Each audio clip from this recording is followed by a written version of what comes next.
Hi friends, ലാൽസീസ് world YouTube ചാനലിലേക്ക് എല്ലാവർക്കും സ്വാഗതം. ജോധ്പൂരിൽ ഇപ്പോൾ രാജാവ് താമസിക്കുന്ന കൊട്ടാരത്തിലേക്ക് ഞങ്ങൾ പോവുകയാണ്. അങ്ങ് ദൂരെ കാണുന്നത് അത് ഉമൈദ് ഭവൻ കൊട്ടാരം എന്നാണ് അറിയപ്പെടുന്നത്. ഇവിടെ വന്ന് പാസ്സൊക്കെ എടുത്ത് വേണം അകത്ത് പ്രവേശിക്കാൻ. ഇവിടെ സെക്യൂരിറ്റിയൊക്കെ ഉണ്ട്. ഞങ്ങൾ അകത്തേക്ക് പ്രവേശിച്ചു. ഇത് 1929 പണി ആരംഭിക്കുകയും 1943 പൂർത്തിയാകുകയും ചെയ്ത കൊട്ടാരമാണ്. ഇത് ഗോൾഡൻ യെല്ലോ സാൻഡ്സ്റ്റോൺ കൊണ്ട് നിർമ്മിച്ചിരിക്കുന്നതാണ്. 347 റൂമുകളും ഏകദേശം 26 ഏക്കർ ഭൂമിയും ഉൾക്കൊള്ളുന്നതാണ് ഈ വലിയ റെസിഡൻഷ്യൽ കൊട്ടാരം. ഇപ്പോൾ രാജാവിന് പറയത്തക്ക അധികാരമൊന്നുമില്ല. പാരമ്പര്യമായി കിട്ടിയിരിക്കുന്ന രാജാവ് പദവിയാണ് അദ്ദേഹത്തിനുള്ളത്. കൊട്ടാരത്തിന് 3 വിഭാഗങ്ങളുണ്ട്. രാജകുടുംബത്തിൻ്റെ സ്വകാര്യ ഭവനം, ഒരു ഭാഗം മ്യൂസിയമായി മാറ്റിയിരിക്കുകയാണ്. ഭൂരിഭാഗം സ്ഥലവും ഒരു 5 സ്റ്റാർ ഹോട്ടലിന് കൊടുത്തിരിക്കുകയാണ്. ഇതാണ് രാജാവ് താമസിക്കുന്ന കൊട്ടാരം. കാഴ്ചയിൽ വളരെ സിമ്പിളായിട്ട് തോന്നുന്നുണ്ട്. കൊട്ടാരത്തിൻ്റെ മൂല്യം ഏകദേശം കണക്ക് കൂട്ടിയപ്പോൾ 22,40,000 കോടി എന്ന് ചില മാധ്യമങ്ങളിൽ ഞാൻ കണ്ടിരുന്നു. കൊട്ടാരത്തിനെയും അതിൻ്റെ പൈതൃകത്തെയും ലോകത്തിൻ്റെ മുന്നിൽ മുന്നോട്ട് കൊണ്ടുപോകുന്നത് ഒരു പൈതൃക ടൂറിസം സംരംഭമാണ്. ഗാജ് സിംഗ് സെക്കൻഡ് 13 ജനുവരി 1948 ജനിച്ചതാണ്. 1958 അവരുടെ പിതാവ് ഹൻവാൻ സിംഗ് ഫസ്റ്റ് മരണശേഷം 3-ാം വയസ്സിൽ രാജ്യഭരണം ഏറ്റെടുത്തു.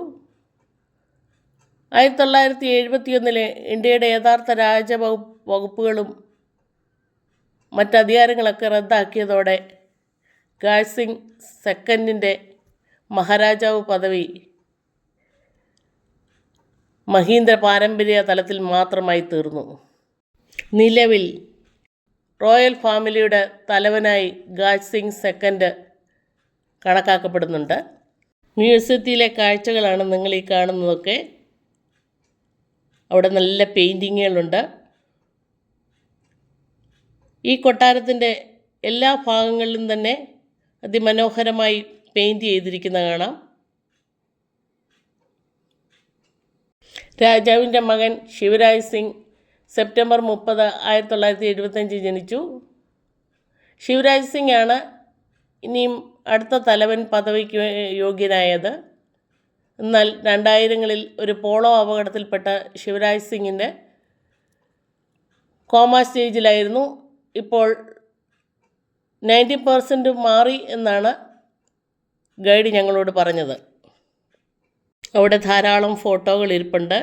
പുലിയെ പിടിക്കുന്നതും പോളോ കളിക്കുന്ന ടീമിലുള്ളതും കുടുംബമായി നിൽക്കുന്നതുമൊക്കെയുള്ള ഫോട്ടോകൾ നമുക്കിവിടെ കാണാവുന്നതാണ്. ചെറുപ്പത്തിലെ ഫോട്ടോകൾ.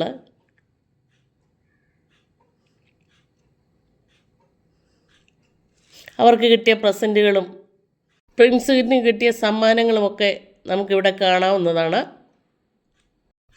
ഈ മ്യൂസിയത്തിൽ രാജകുടുംബത്തിൻ്റേതായ സാധനങ്ങളും പൈതൃകമായി ലഭിച്ച വസ്തുക്കളുമൊക്കെയാണ് നമ്മളിവിടെ കാണുന്നത്.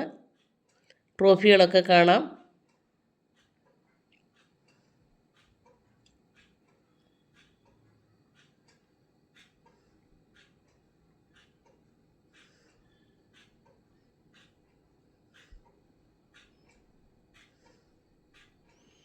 പല രാജ്യത്തുനിന്ന് സമ്മാനങ്ങൾ ലഭിച്ചിട്ടുണ്ട്.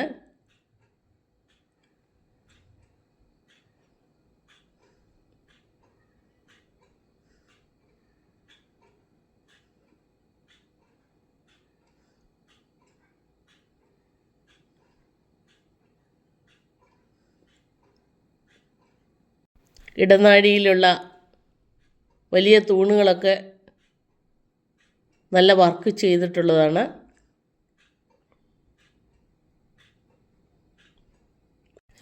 രാജകുടുംബത്തിൻ്റേതായ കളക്ഷനും അവർക്ക് കിട്ടിയ സമ്മാനവുമായ ക്ലോക്കുകളും വാച്ചുകളുമൊക്കെയാണ്.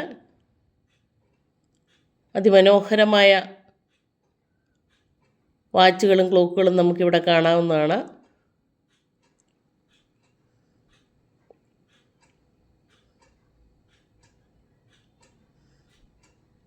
കൊട്ടാരത്തിൻ്റെ നടുക്കായിട്ട് വിപുലമായ ഒരു ഓപ്പൺ സ്പേസ് ഉണ്ട്. അവിടെ നിന്ന് ഞങ്ങൾ ഫോട്ടോയൊക്കെ എടുത്തു. രാജഭരണമില്ലെങ്കിലും പരമ്പരാഗത പൈതൃക തലത്തിൽ രാജകുടുംബം എന്നും ആദരപൂർവ്വം നിലനിൽക്കുന്നു. പൊതുജനങ്ങളും നാട്ടുകാരും അവരുടെ സ്വഭാവം, പൈതൃകം, കൊട്ടാരസ്ഥാനം എന്നിവയ്ക്ക് വർണ്ണനയും ബഹുമാനവും ഇന്നും നൽകുന്നു. കൊട്ടാരത്തിൻ്റെ ബാക്കി സ്ഥലം താജ് ഹോട്ടലിന് കൊടുത്തിരിക്കുകയാണ്. കൊട്ടാരത്തിന് മുന്നിൽ നിന്ന് ഞങ്ങൾ ഫോട്ടോയൊക്കെ എടുത്ത്